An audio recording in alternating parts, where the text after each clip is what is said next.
목사님 이렇게 인터뷰 응해주셔서 감사합니다. 예, 감사합니다. 네, 이제 2022년도가 됐습니다.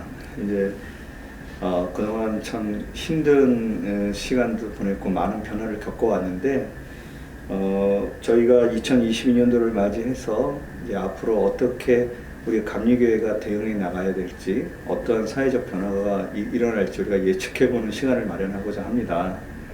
첫 번째 순서로 우리 목사님을 모셨는데요.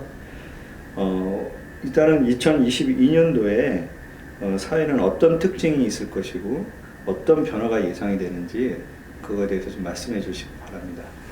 예, 딴 거보다도 이제 아프가니스탄에서 미군이 철수함으로써 9.11 테러 상황이 종료됐습니다.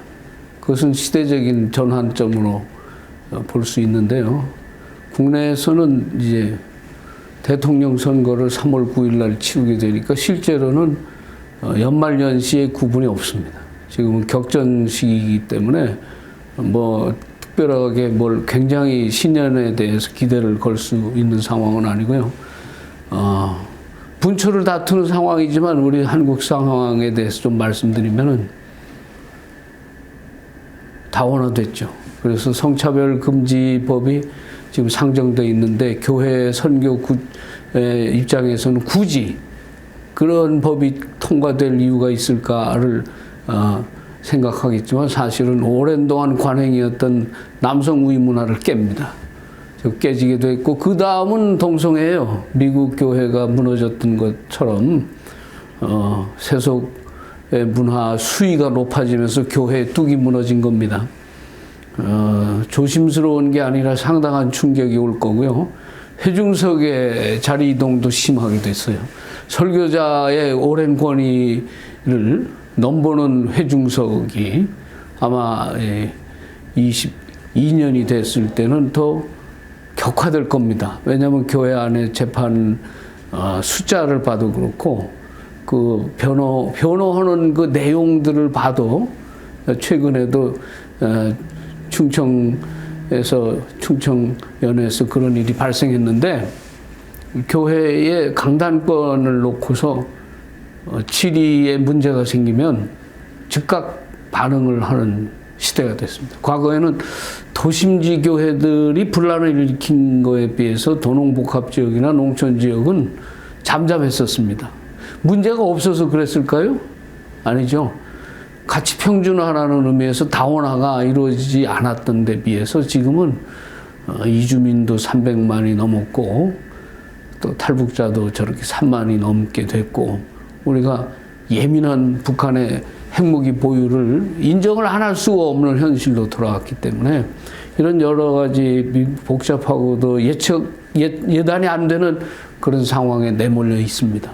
이건 우리가 원했던 건 아닙니다. 우리는 국가가 경제 개발을 하고 국민이 복지 혜택을 누리고 나라가 안정돼서 군사적 위협이 없기를 바랬던 단순 소박한 기대가 우리 대부분의 마음에 있었는데 이제는 우선 핵무기를 보유했다는 북한이 엄연히 엄존해 있고 또 미국과 한국의 동맹 관계가 그렇게 삐그덕거리게 됐던 그 어느 때보다도 심각한 의견 상충이 일어나고 있는 이런 엄중한 시점에 와 있기 때문에 우리는 마음을 놓거나 낙관적으로 기대하기는 어렵습니다. 그렇다고 교회는 그럼 어떻게 봐야 될까요? 시대의 상황을 보는 걸까요? 아니면 변하고 있는 추세를 따라가야 될까요? 우선 시세를 따라갔던 걸로는 교회가 부동산 매입에 성공함으로써 종교부지까지 덤으로 얻어서 지나간 50년 동안 교회는 엄청난 성장을 했습니다. 재산 소유 정도가 상상을 초월할 만큼 부유해졌고요. 교회는 당연히 양극화됐습니다. 양극화됐기 때문에 부유한 성직자가 있고 가난한 성직자가 있고 그리고 대우받는 남성 사역자가 있고 천대받는 여성 사역자가 있는 양극화가 내면적으로 특별히 주류교회로 손꼽힐 수 있는 감리교회나 장로교에 있습니다. 그렇기 때문에 이런 문제들에 대해서 예민한 그 성찰을 하지 않으면 변하고 있는 자기 삶의 주체를 못하게 될 가능성이 있고요. 흔들리는 성처럼 튼튼하지 않은 취약한 공동체를 가지고 있는 한은 우리는 국민통합이나 교단통합은 기대하기 어렵습니다. 자, 한번 볼까요? 15년 동안 2008년부터죠. 우리는 이 감독회장 선거를 놓고 선거권을 다퉜습니다. 그러니까 피선거권을 다투게 될 줄은 꿈에도 몰랐죠. 실력 있는 인격이 후보가 돼서 교단 최고 수장의 자리에 올랐던 그런 관행을 깨고 링에 오르기도 전에 자격을 따지고 재산과 각종 하자투성이의 그 성장 과정과 그 비밀을 공표하면서 시작하는 선거전을 치르게 된 거죠. 이건 지금 우리 세속사회도 마찬가지인데 국회의원이나 대통령 선거나 똑같이 상대 허점을 찌르기 위해서 부득불 고소를 하고 재판을 청구하는 그런 상황으로 갔잖아요.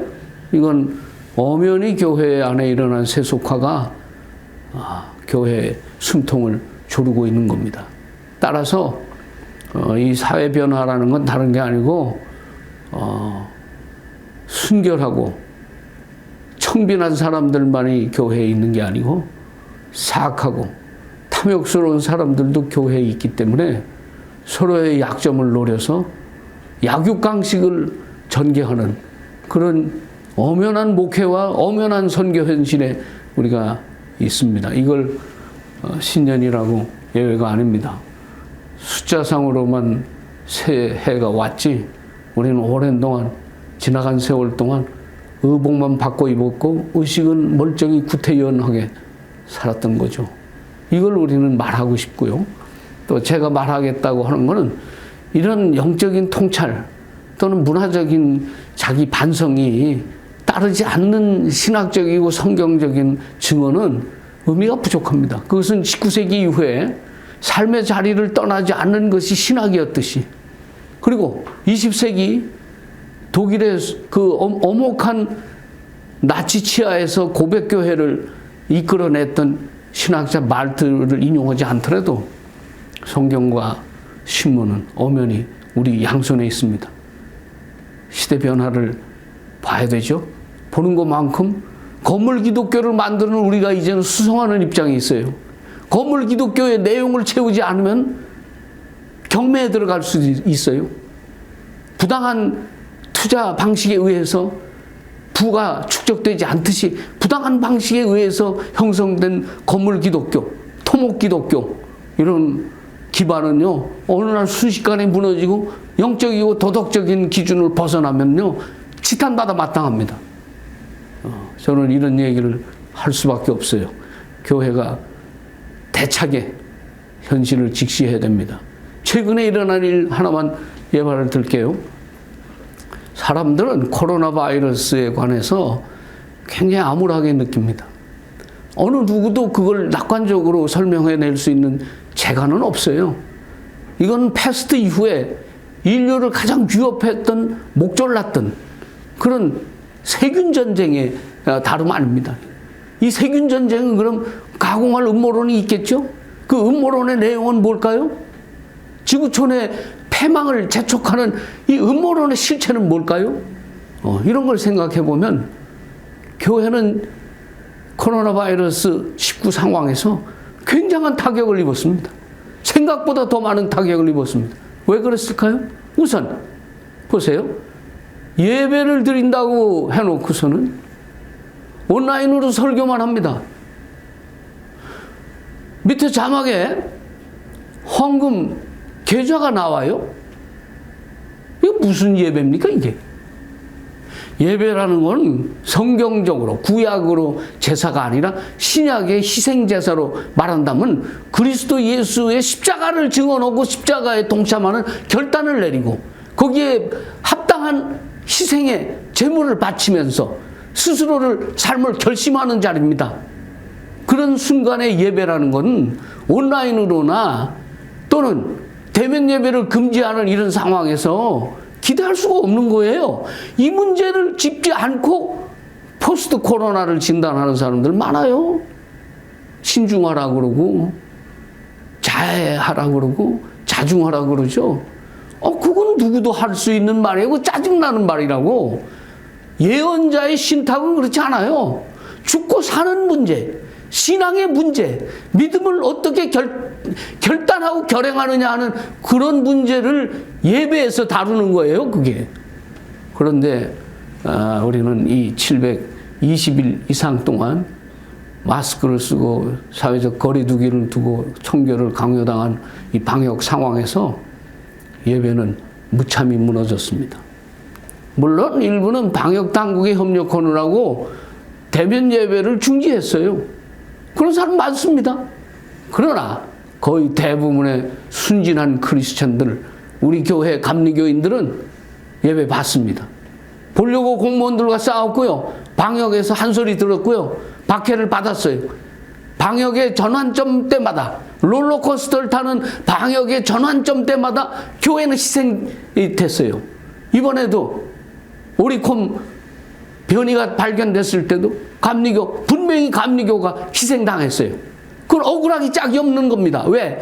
예배 장소만 빌려준 거지 예배 행사와 행정을 진두지휘하는 교회 위치가 아니었어요. 그건 우즈베키스탄 사람들을 돌보기 위한 교회의 배려였습니다. 이런 사실을 정확하게 모르기 때문에 교회는 중요한 방역의 전환점마다 마치도 기다렸던 듯이 희생에 타격을 입었습니다.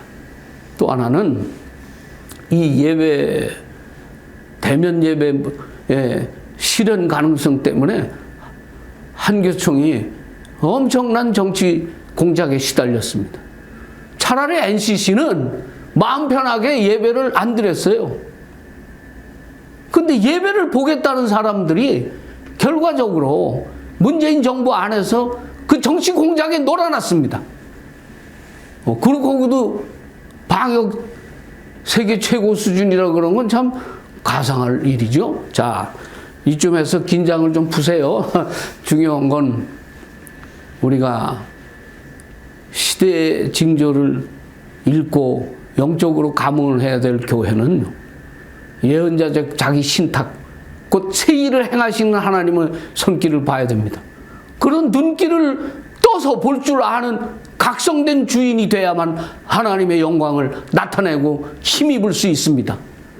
저는 22년을 시작하면서 이 시대 변화의 핵심은 인간이 인위적으로 개입해서 조작하는 인재들은 하나님의 심판 안에 있다고 말하고 싶습니다. 그리고 감리교회는 그 어느 때보다 강직하고 보수적인 신앙으로 똘똘 뭉쳐야 살 길이 열리지, 그렇지 않으면 시시껄렁한 현실 분석이나 이런 내용도 없는 포스트 코로나 전망이나 이따위 일들은 힘을 잃고 교회를 맥빠지게 하는 겁니다. 그래서 만약에 제가 이 인터뷰를 마지막까지 할 수 있다고 한다면 저는 결연한 예언자적 사명감으로 하려고 마음을 먹고 왔습니다. 그러지 않고 지 확신도 실리지 않은 얘기, 화면 아무리 들여다봐도요, 보는 사람이 1분 안에 바꿉니다. 왜? 채널은 지 맘이지. 채널을 지르고 있는 건 구독자예요. 구독자가 왕이에요, 지금은. 근데 구독자가 보고, 이거 말 똑바로 하는구나. 그거 답도 있나? 그 답이 있습니다. 답 없이 말만 똑바로 하면 되겠어요?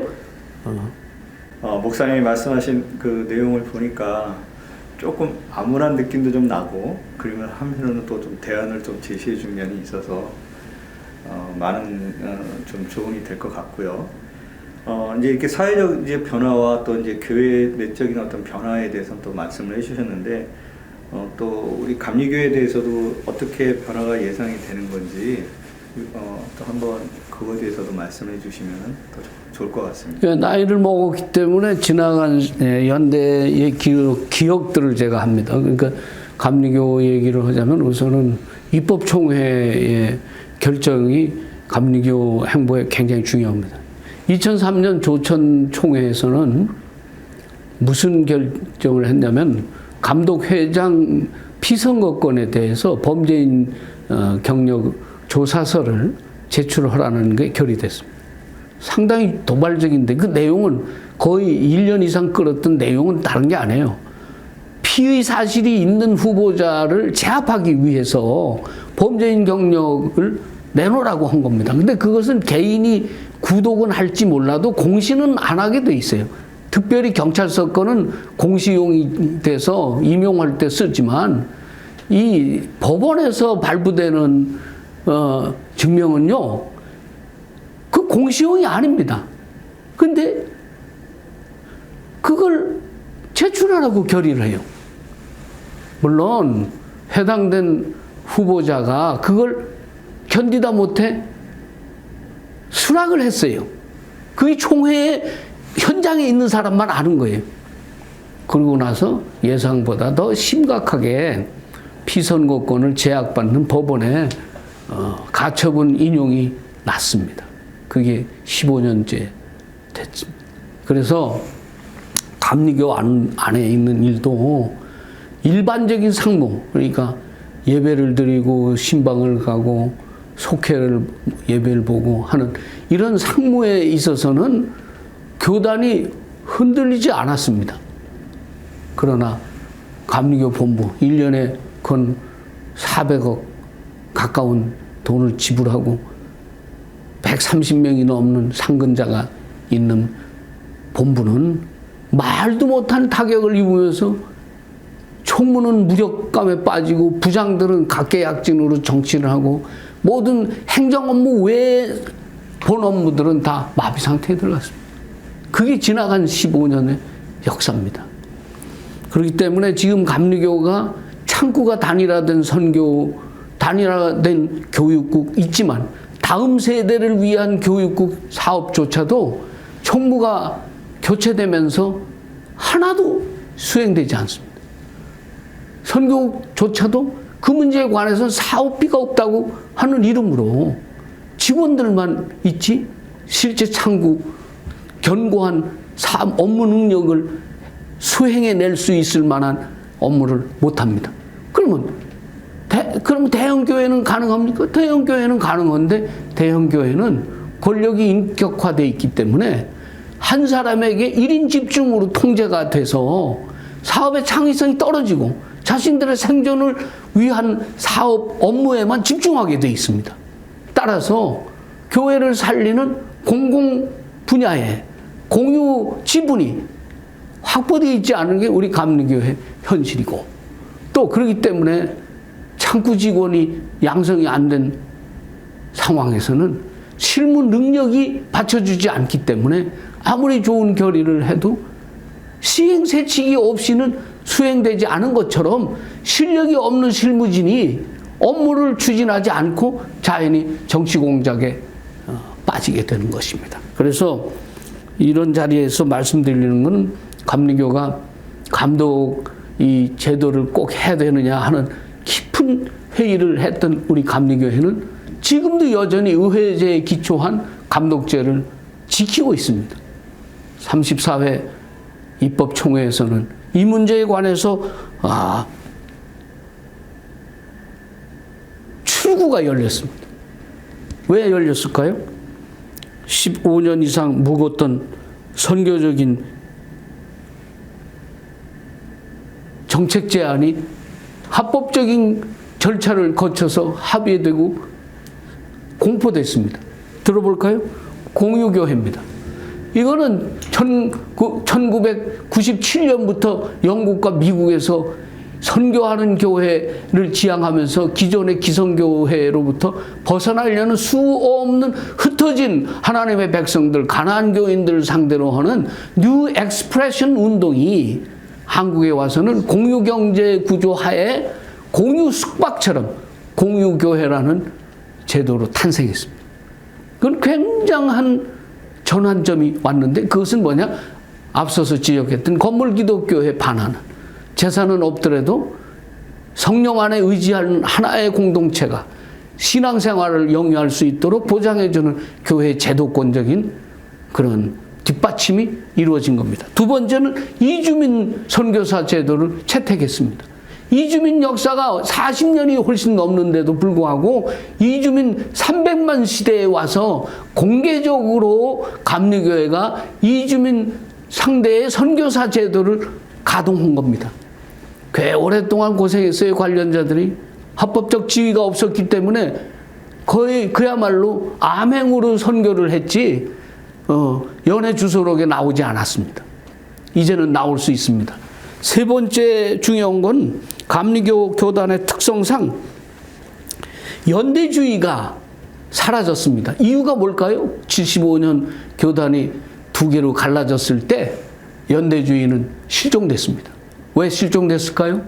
오랫동안 감리교의 성장을 억눌렀던 지방과 연회와 총회의 상무구조가 무너지면서 개척교회 중심, 선교 중심으로 나갔습니다. 그건 바꿔서 말하면 장로교가 된 겁니다. 그랬던 감리교회가 이번에 연대주의를 살렸는데 어떻게 살렸나? 재난에 직면한 선교사들에게 긴급 구호 기금을 지원해 주겠다는 기금 결의를 했는데 그것은 찬반 토론 없이 만장일치로 통과됐습니다. 감리교 연대주의가 살아난 것이죠. 자, 이쯤 되면 감리교는요, 장로교나 다른 교파들이 미처 결의할 수 없었던 선교적인 전망과 목회적인 소통을 한꺼번에 이루어냈고 의회제도가 기초가 된 감독제의 본 면목을 보여준 사례가 됩니다.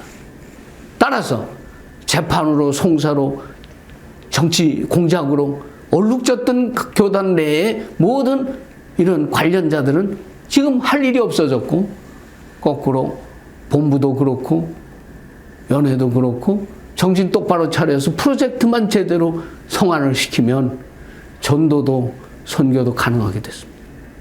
한 달 전이죠. 마침내 인후학사를 아펜셀라 선교센터로 바꿨습니다. 그것은 기숙사를 운영하면서 학사관 운영에 무언가 이득이 있다고 판단한 지자체가 인후학사에게 과도한 세금을 물려서 인후학사 경영을 숨 막히게 한 적이 있습니다. 벌써 한 15년 전이죠. 그런데 결국은 인후학사는 마침내 코로나 바이러스 상황이 됐을 때 그 거대한 숨을 멈췄습니다. 그리고 2년이 지나 이제는 선교사들을 상대로 하는 게스트하우스를 개설하고 29칸이나 되는 상당한 양의 선교센터를 가지고 귀국하고 있는 선교사들에게 쉼터를 제공하게 됐습니다. 또 하나, 장기기증 운동을 했던 생명 나누는 사람들이 공유 경제 구조 하에서 공유 숙박 운동을 시작해갖고 지금 38채의 흩어진 게스트하우스를 운영하고 있습니다. 집합체는요, 집합시설은요, 코로나 바이러스 상황에서는 영업 정지입니다. 그건 전염의 원상이 되기 때문에. 그러나 지금 생명을 나누는 사람들이 하는 웨슬레 하우스 운동은 흩어져 있는 시설들에서 개인이 방역에만 만전을 기하면 안전하게 기숙할 수 있는 숙박으로 거듭난 것이죠. 다 하나같이 선교지향적인 새 일터가, 새 항목이 늘어난 것입니다. 지금도요, 교단의 특성을 보면은 묶여있는 돈을 갖고 있는 부서가 없습니다. 긴급 구호기금이 9억이 있어가지고 그것 때문에 지난 이 세월 동안 싸웠는데 지금은 신기하게도 자연재해가 2000년대 초반처럼 지진이나 그런 기근이나 또는 여러 가지 화산 폭발이나 하는 게 없어졌습니다. 그 대신 코로나가 덮쳐서 온통 선교는 중지되고 선교사는 철수하고 그리고 우리 교단에서는 3명의 순직자가 발생했습니다. 이런 엄중한 현실에서 교단이 똑바로 정신만 차리고 팀웍만 고추 세우면은 이런 사업을 척척 해낼 수 있는 게 감리교회입니다. 왜? 감리교회는요, 속회 5만 개가 넘는 데서 속회 공과만 20억 원어치가 팔리고요. 하늘양식 단일 영성기도서 하나가 그냥 10만 부 나갑니다. 왜 그럴까요? 오랜 행정 규제가, 행정 준비가 잘 돼 있기 때문에 다른 교단은 꿈도 못 꿀 정도의 일을 하고요. 1년에 134명에 달하는 상근자들이 400억이 넘는 돈을 씁니다. 지난 한 해 여기 웨슬리 타임스가 분석 보도한 거에 따르면은 39억이 감액이 됐습니다. 그것은 코로나 바이러스 피해를 입은 거죠. 그러나 올해는 별일 없이 그걸 회복할 겁니다. 또 교회가 줄어드는 얘기를 아무도 안 하죠. 교인이 줄어들었는데 말하다가 그만 코로나가 오니까 그냥 입을 다물어 버렸어요.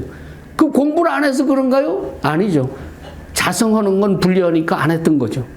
스스로 자신의 내부에서 교인이 20만 이상이 사라졌는데 우리 교단만 사라진 게 아니잖아. 다른 교단도 사라졌잖아. 이런 핑계 저런 핑계로 안 했던 거죠. 그 내용을 따져보면요. 목회의 선순환이 이루어지지 않은 겁니다. 90년대 특징이 뭔지 아세요? 30년 전이죠. 90년대 특징은 교인의 수평 이동에 있습니다. 신도시 개발지구로 이동한 교인들이 새 교회에 출석하게 된 것이죠. 그러나 지금 거대 도시 서울과 경기권을 합쳐서 인구 3,400만이 넘는 이 거대 도심권 안에서는요, 교회가 멀다고 안 가는 사람은 없어요. 다만 목사가 폐륜 지도를 걷기 때문에 안 가는 것뿐입니다. 그래서 이게 20만이 어디로 갔을까요? 숫자 교적상 정직한 교회도 있지만 대체적으로 분쟁에 빠지거나 불법 세습에 교회가 허탈에 빠진 경우는 줍니다. 이 점이 문제인 거예요. 이걸 반성하지 않고 이 20만이 어디로 갔냐, 도대체 이건 왜 없어졌냐고 누구한테 하소연하거나 책임을 추궁하면 안 됩니다.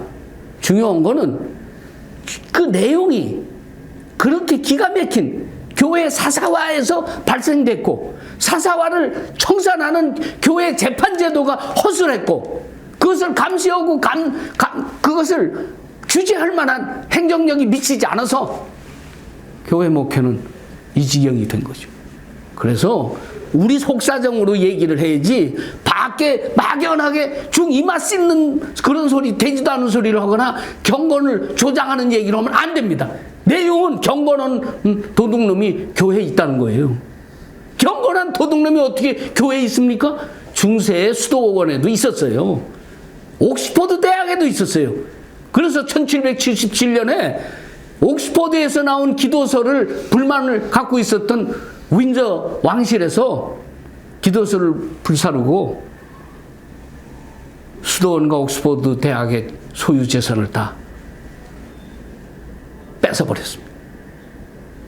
그렇기 때문에 지금도 이런 엄중한 현실에 처해 있을수록 자기 사사로운 이득을 취하는 사람이 많습니다.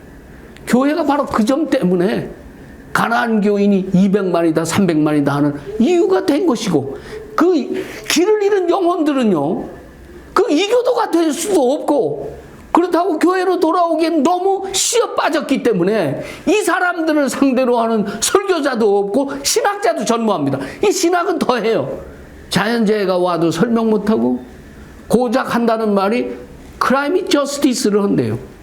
물론 가난한 나라가 재난을 당했을 때는 저스티스가 무너진 것처럼 보이지만, 부자 나라라고 올해 예외가 있었습니까? 독일이 그렇습니까? 영국이 그렇습니까? 캐나다가 그렇습니까? 미국이 그렇습니까? 자연재해는 예외가 없이 다 당하는 거예요. 자연재해를 설명할 수 있는 신학이 없다는 거예요. 그게 없으니까 감리교는 영원히 중도지대에 있는 신학적인 메터스, 쉽게 말하면 자질구레한 신학에 매입을 하는 바람에 교회의 냉담한 지식인층들로부터 외면을 당한 겁니다.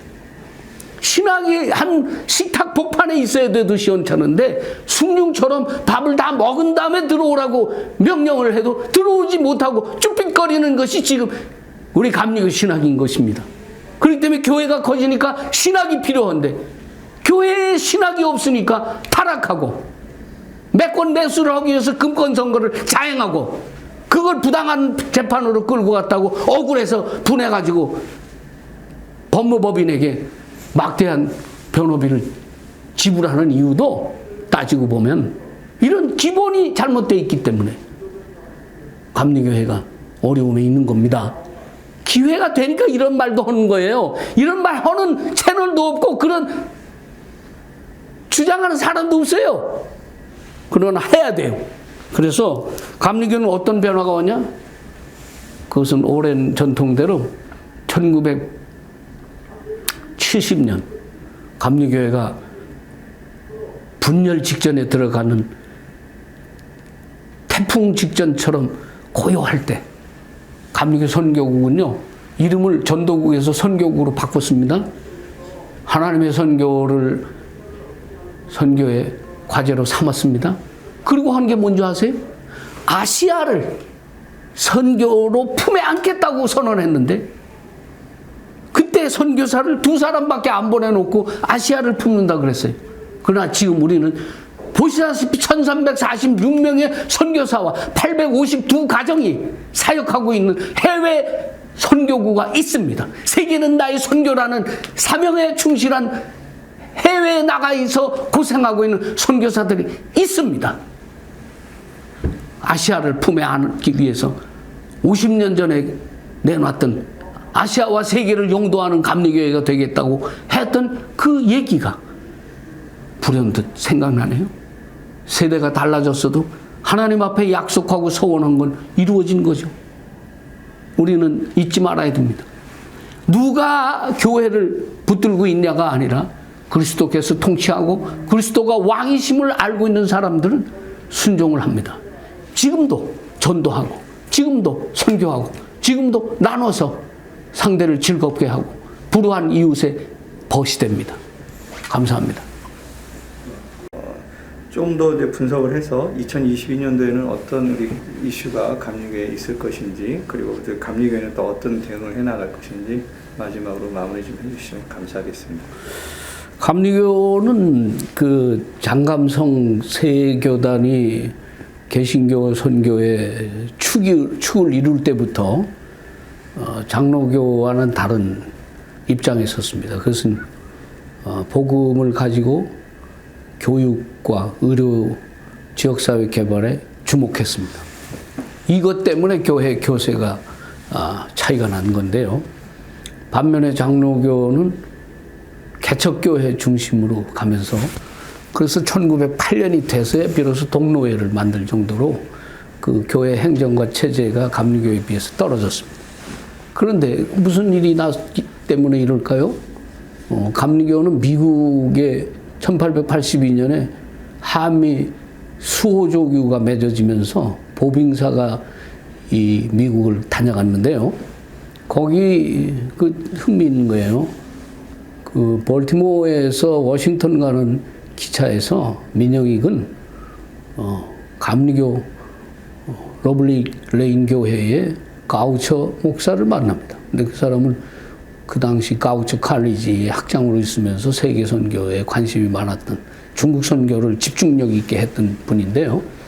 그분한테 권유를 받아서 민영익은 미지 집안의 아주 중도적인 수구 정치 지도자인데 그이가 감리교회를 알선해주고 개화파였던 김옥균 중간에 서서 고종의 선교 윤허를 받는 데까지는 불과 2년도 안 걸렸습니다. 그렇게 시작한 감리교회는요, 중도적이었습니다.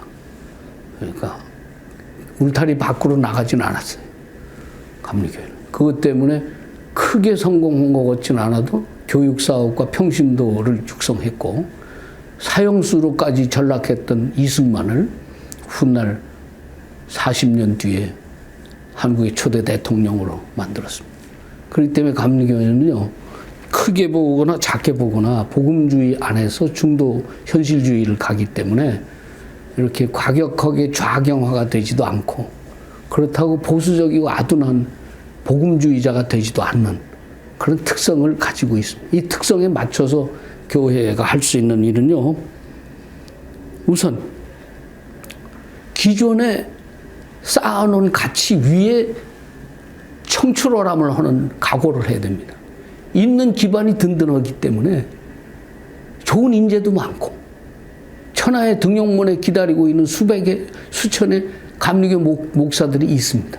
이 사람들을 적절하게 쓸 수 있는 채널을 갖고 있지 않고 패거리 정치로 나누어 먹고 패거리로 인사를 기용하기 때문에 인사 적체가 일어나서 이 문제가 된 거예요.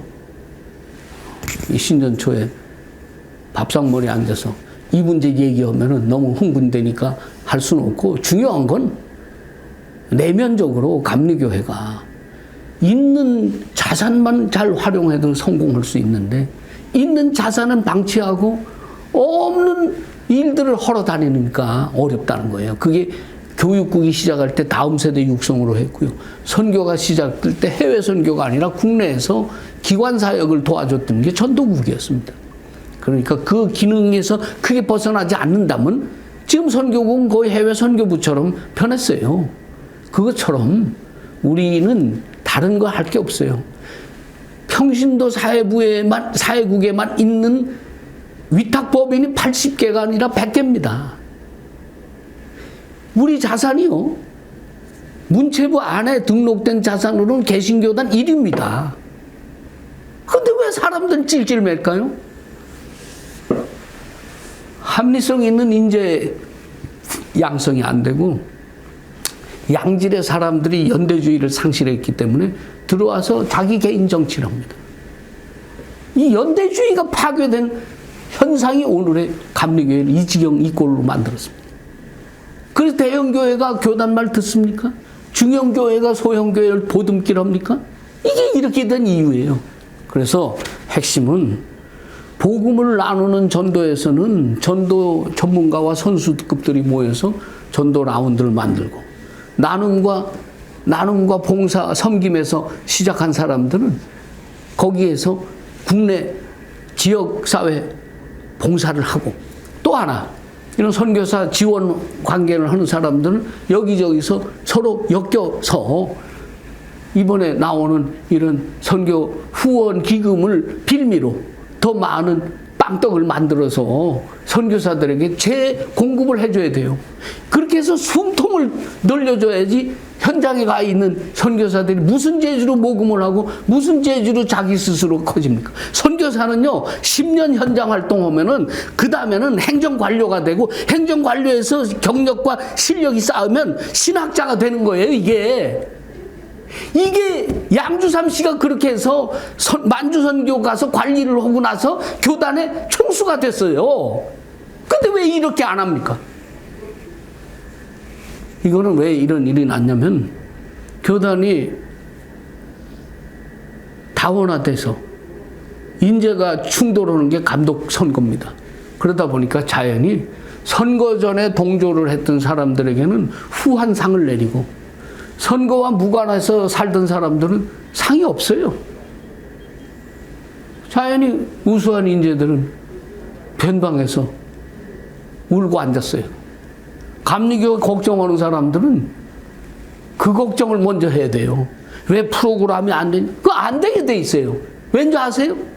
나눠 먹어서 포훈으로 공급받은 자리는요, 거기 가서 3년이고 5년이고 전문가적인 과정을 거쳐서 책도 읽고 현장도 답사해야 실무 능력이 생기는 거예요. 그냥 된 건 그냥 와서 취직이랍시고 감리교 목사가 부장이 돼 앉아 있어서 맹하는 건 정치 공작에 동조적으로 따라다니는 거지, 자기 고유 본유의 업무에 충실한 사람 하나도 없어요. 내가 데리고 오면 내가. 그러니까 자연히 감사한테 맨날 조인트나 까이고 맨날 감시나 당하는 거예요. 그리고 우리 교단은 힘든 게 6개월에 한 번씩 감사가 돌아요. 거기다 특별 감사가 연장으로 들어옵니다. 이런 조직이 세상에 없어요. 이런 얘기 아무도 안 해. 했으니까. 간사 출신이 감사를 했다고 그러니까 뭘 알지. 뭘 아는 사람들이 이 문제에 대해서 핵심적으로 해결을 해야 되는데, 그러지 않으니까 자연히 감리교 돈은 보는 놈이 임자라는 그 유명한 헛소리가 통하는 거예요. 그런데 사실은 감리교 많이 변하고 있어요. 의회가 우선 이번에 이렇게 운영면에서 뭐 여러 가지 그 차질이 빚어진 건 알 수 있는데, 그러나 운영면에서 엄청난 합의에 도달하게 됐고 그 12명의 감독들이 웨슬레 신학교 워싱턴 DC에 모여서 3박 4일 동안 미국 감독들과 정상회의를 거치면서 소위 외교적으로 세련되지는 길이 열렸고 또 앞으로도 교단 안에 이 결정된 여러 안건들 이것만 아니죠. 통합신학대학원 안건도 있고 그 밖에 시급을 요하는 응급 기금에 대한 관리 문제도 있고 여러 가지 그 요구할 만한 현안들을 처리할 수 있는 능력이 됐고 이제 장단기 발전위가 곧 소집됩니다. 그렇기 때문에 거기서 또 뭐 그게 실효가 있냐 없냐를 따지기 전에 그 모여서 또 미래를 걱정할 수 있고 또 저도 말석이지만 감리교회 미래연구원이라는 데서 법무와 정무를 아우를 수 있는 선교 신학을 제시함으로써 교회가 좀 더 안정되고 교권이 좀 더 성숙해지는 계기가 되어야 됩니다. 이 감리교는요, 의회제 위에 감독이라는 게 있어요. 이게 다른 회중주의인 장로교나 회중주의 전형인 침례교와 달라요, 우리는 부담금을 내고요. 소위 텍스페이어라고 그러는데, 프로포셔네이트를 하고, 거기에 참여해서 자기 권리를 가져가게끔 합의된 회중주의가 감리교회에 살아있기 때문에 이것은 특징적으로 활용하게 될 것 같으면 감리교회는 미국이 저렇게 4개의 교단으로 깨져버리는 상황에서는 세계 유일한 재력 좋고 인재 똑똑하고 글로벌리제이션이 랭귀지나 신학이나 전략에서 잘 갖추어진 교회는 또 없습니다. 여러분 희망을 가질 수 있잖아요. 언어가 능통하면 세계 하나를 아는 건데 언어가 능통하죠. 신학이 있죠. 전략도 있어요. 그럼 자금만 있으면 되겠네. 그럼 그 위에는 훌륭한 리더십이 있으면 되겠네. 전지전능하신 하나님 아버지 그리스도가 성육신에서 강탄한 것처럼 우리에게도 그런 훌륭한 지도자를 주시옵소서. 그런 기도를 하면은 응답받기 쉽잖아요. 어때요 여러분? 듣는 여러분 생각이 어떻습니까? 감사합니다.